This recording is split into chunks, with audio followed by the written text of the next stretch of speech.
Hellogate's Donald O'Connor's life was shaped from the beginning by show business, having been born into a vaudeville family on August 28, 1925, in Chicago.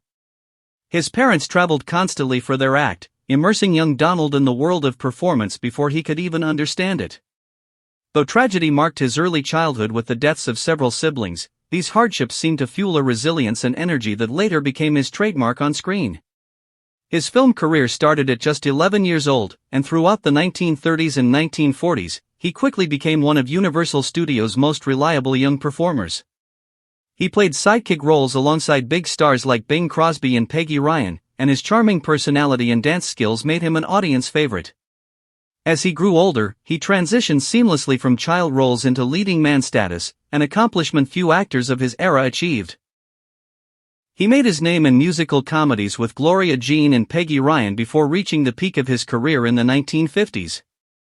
His role in the 1952 classic Singin' in the Rain, starring alongside Gene Kelly and Debbie Reynolds, remains his most celebrated work. His Make 'Em Laugh number, a mix of slapstick humor and jaw-dropping athleticism, became legendary, though it left him so exhausted he reportedly had to spend days recovering.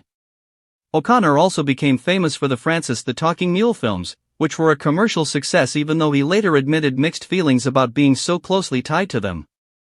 Beyond films, he had a thriving career in television, starring in The Donald O'Connor Show, guesting on talk shows and specials, and performing on stage in Las Vegas and Broadway.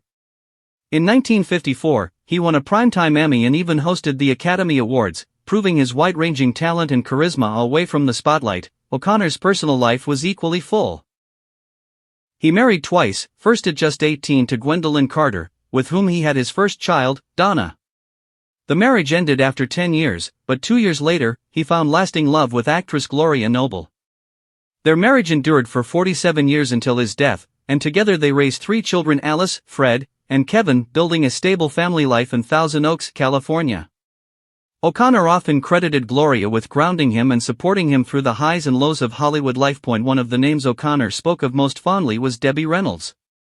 He frequently praised her incredible work ethic, recalling how hard she worked to keep up with him and Gene Kelly during the grueling rehearsals for Singin' in the Rain. Despite having no prior dance experience, he admired her perseverance and said she earned his deepest respect for pushing through exhaustion to deliver a performance that helped make the film iconic. He also described her as warm, funny, and able to light up a room, remembering her as more than just a co-star but a true friend. He admired her resilience through personal challenges and believed her ability to keep smiling and moving forward revealed her true strength. Even in his later interviews, O'Connor's words about Reynolds carried tenderness, calling her one of a kind and saying there would never be another like her. O'Connor's later years were marked by serious health struggles.